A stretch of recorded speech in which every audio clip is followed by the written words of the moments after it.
여러분 안녕하세요. 하나님의 크신 은혜와 사랑이 가득 넘치는 귀한 복된 예배가 되기를 간절히 바라고 기도합니다. 먼저 찬양하겠습니다.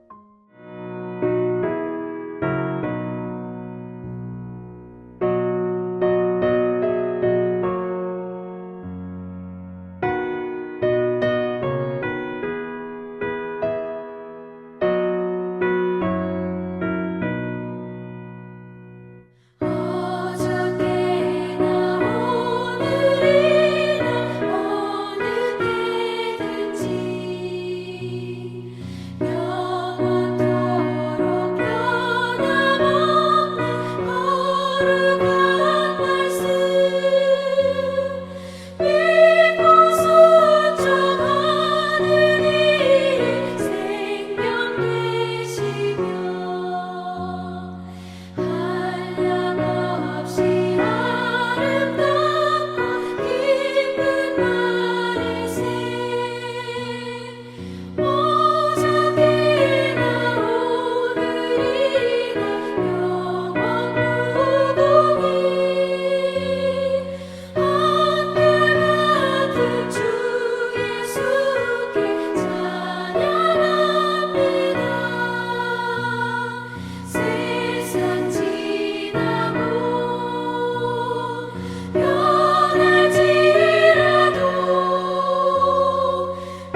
이제 하나님의 말씀을 같이 읽겠습니다. 오늘 말씀은 시편 14편입니다. 우리 1절부터요 영상을 보면서 한 절씩 같이 읽겠습니다. 제14편 다윗의 시 인도자를 따라 부르는 노래. 어리석은 자는 그의 마음에 이르기를 하나님이 없다 하는도다. 그들은 부패하고 그 행실이 가증하니 선을 행하는 자가 없도다. 여호와께서 하늘에서 인생을 굽어 살피사 지각이 있어 하나님을 찾는 자가 있는가 보려 하신즉 다 치우쳐 함께 더러운 자가 되고 선을 행하는 자가 없으니 하나도 없도다. 죄악을 행하는 자는 다 무지하냐? 그들이 떡 먹듯이 내 백성을 먹으면서 여호와를 부르지 아니하는도다. 그러나 거기서 그들은 두려워하고 두려워하였으니 하나님이 의인의 세대에 계심이로다. 너희가 가난한 자의 계획을 부끄럽게 하나 오직 여호와는 그의 피난처가 되시도다. 이스라엘의 구원이 시온에서 나오기를 원하도다. 여호와께서 그의 백성을 포로된 곳에서 돌이키실 때 야곱이 즐거워하고 이스라엘이 기뻐하리로다.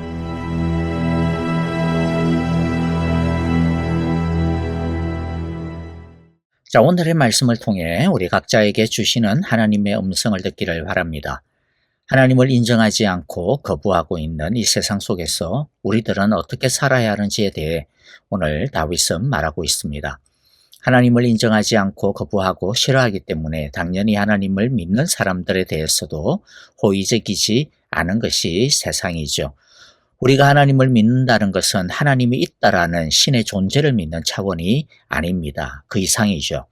하나님을 믿는다는 것은 하나님의 주권을, 통치를 믿는다. 즉 하나님이 나의 왕이시다. 더 나아가 하나님이 나뿐만 아니라 이 세상에, 온 우주에, 너의 역사의 주인이시다라고 하는 것을 믿고 따른다라는 것입니다.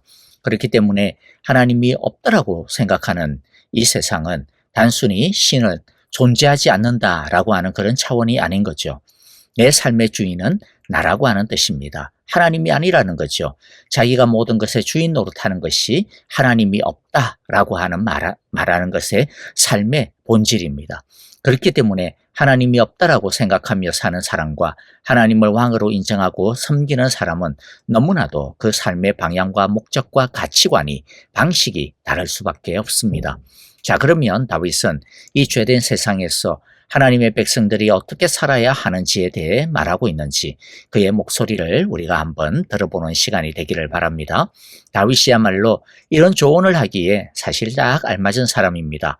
왜냐하면 다윗은 하나님의 계획 때문에 하나님의 뜻에 순종하고 하나님의 말씀의 약속에 헌신하려고 하다가 하나님의 계획과 뜻을 인정하지 아니하는 사울 왕과 그리고 또 그러한 불신앙의 사람들에게 쫓겨다녔기 때문이죠.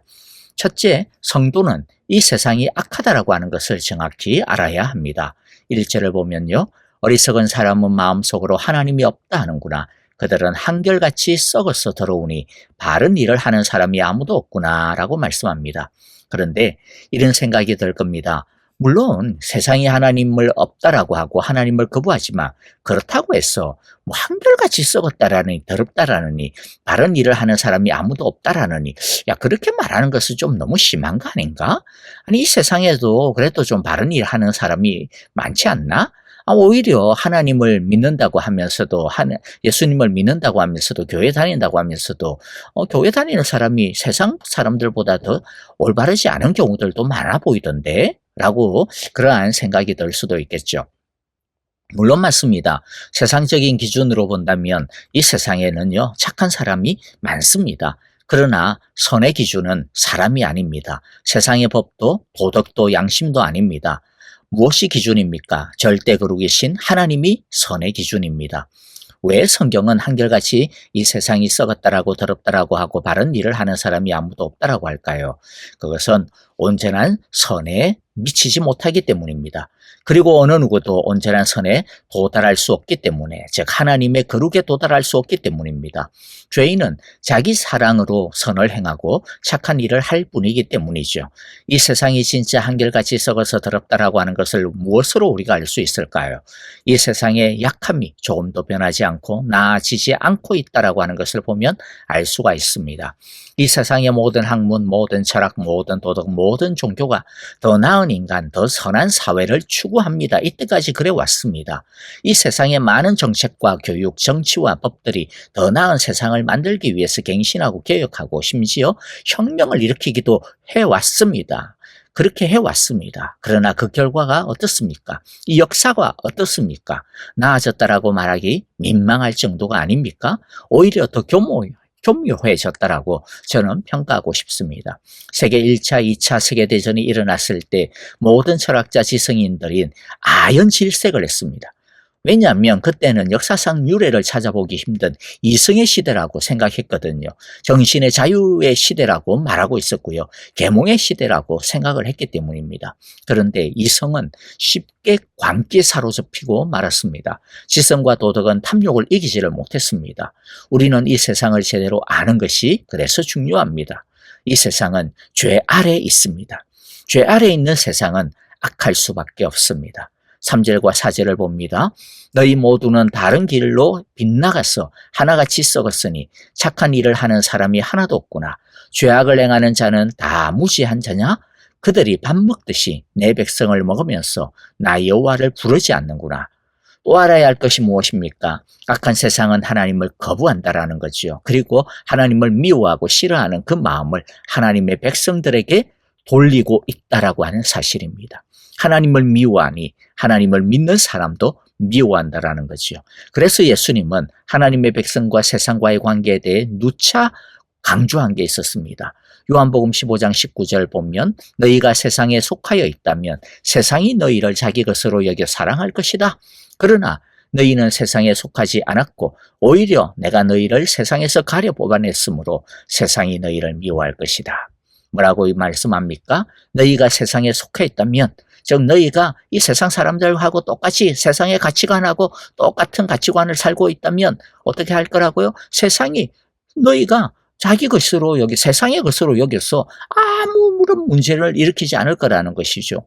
사랑할 거라고 이야기합니다. 그러나 우리는 하나님의 백성은 예수님이 하나님이 세상에서 가려 뽑아내서 세상에서 건져내어서 하나님의 것으로 삼았기 때문에 세상이 우리를 사랑할 수 없다라는 거죠. 좋아할 수 없다라는 겁니다. 오히려 미워할 수밖에 없다라고 말씀합니다. 그렇다고 해서 세상이 하나님을 미워하고 우리를 미워하니까 우리도 세상을 미워하고 싸워야겠다. 그런 마음을 가지라는 것이 아닙니다. 우리는 이해받지 못하고 환영받지 못하고 심지어 미움을 받는다 하더라도 우리는 예수님께서 이 세상에 대해서 어떻게 하셨어요? 사랑하셨어요. 그럼에도 불구하고 죽기까지 사랑하셨어요. 그것처럼 우리도 이 세상을, 우리의 이웃을 사랑해야 한다는 것이죠. 자, 그러나 세상을 사랑한다라고 하는 것이 세상을 따르고 추구하고 이 세상의 가치관하고 똑같이 살아가라 그런 뜻이 아닙니다. 그러면 세상을 사랑한다라는 게 뭡니까? 그것은요, 이 세상에 있는 그 사람들을 긍휼히 여긴다라고 하는 말입니다. 측은지심을 가지고 그들을 대한다라는 것이죠.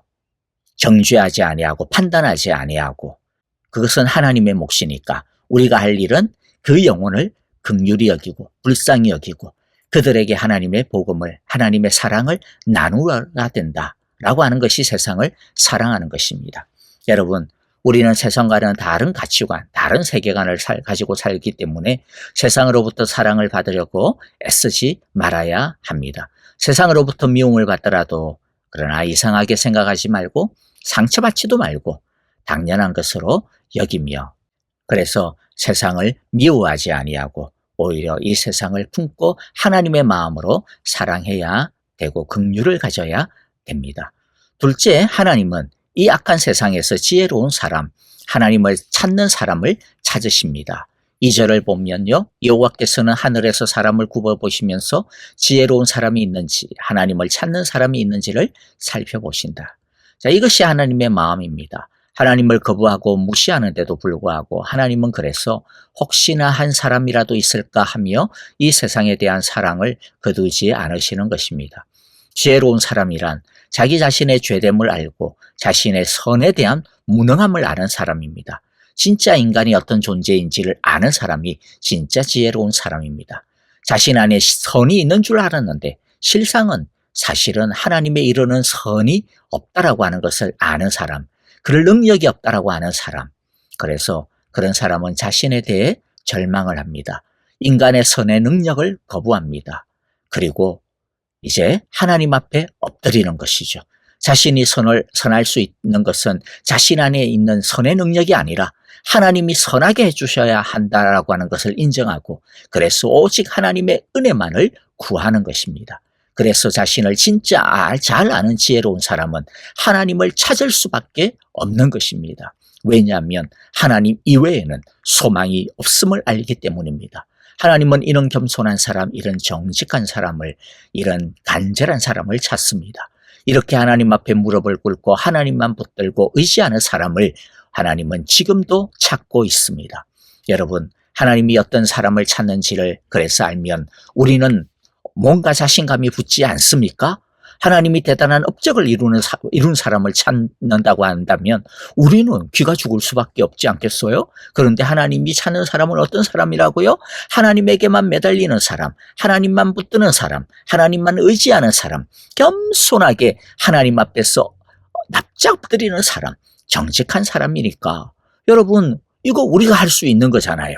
우리들이 나의 모습을 보면서 나 아무것도 아닙니다. 나는 안 됩니다. 하나님 나를 긍휼히 여겨 주시옵소서. 우리 그거 할 수 있잖아요.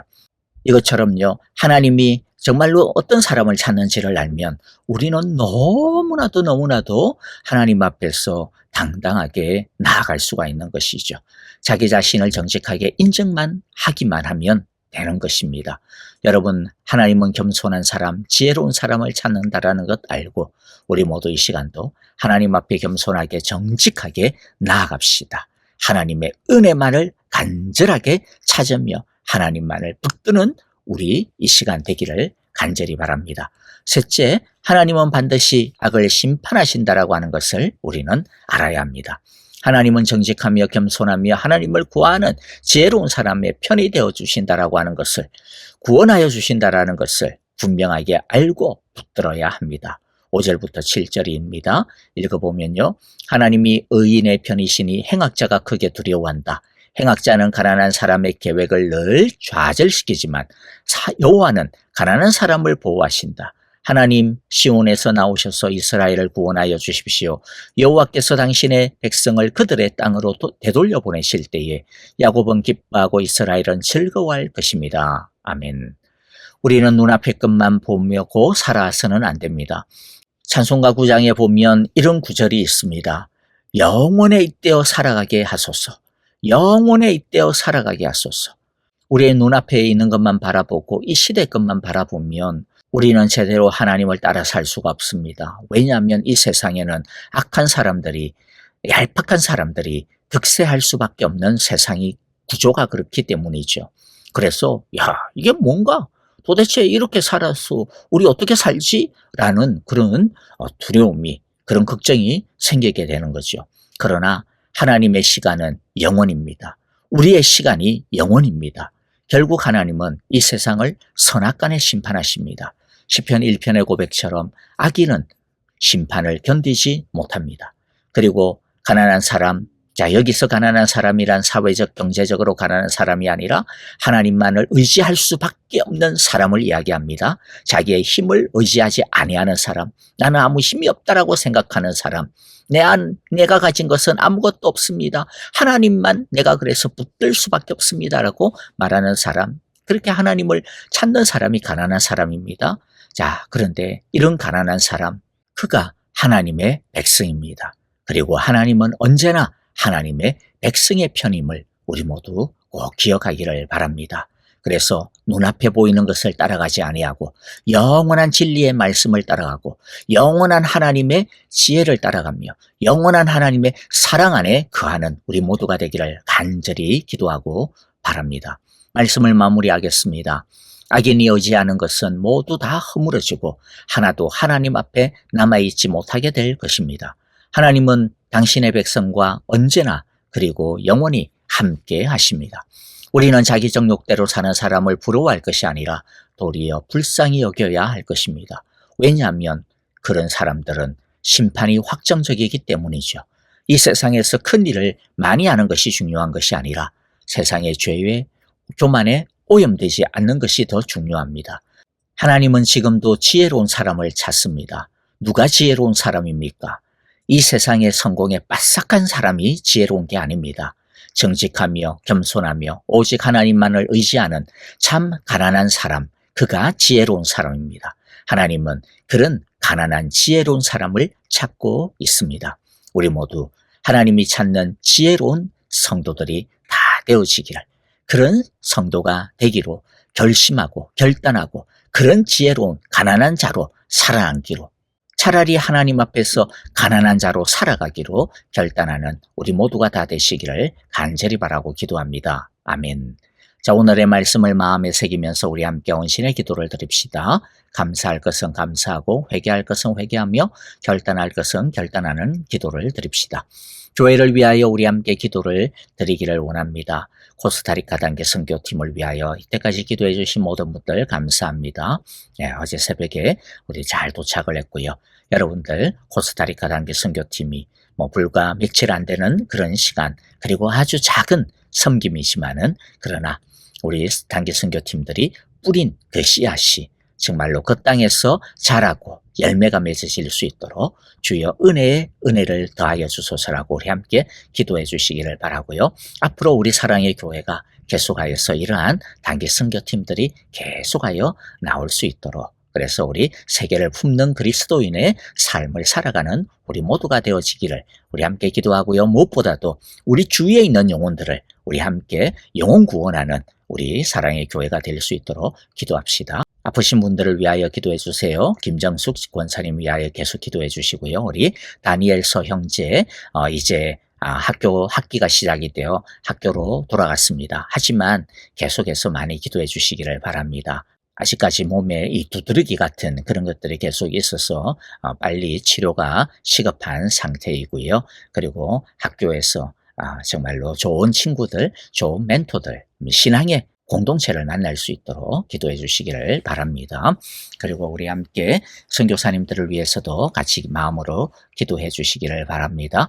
여러분, 오늘도 하나님이 찾는 지혜로운 인생을 우리 모두 다 살아가기를 바랍니다. 함께 찬양하며 기도하겠습니다.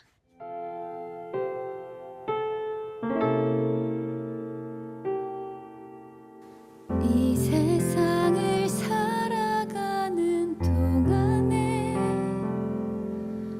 나의 힘을 의지할 수 없으니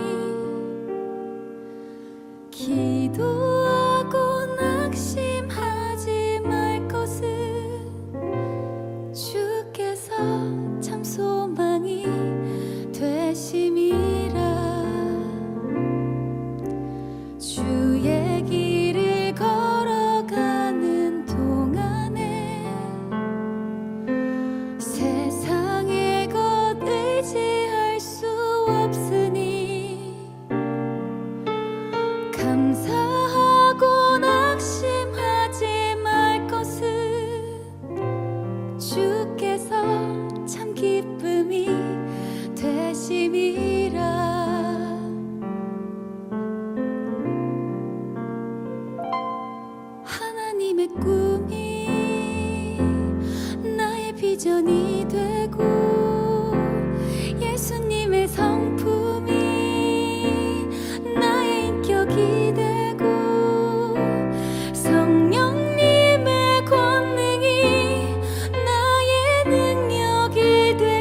나의 비전이 돼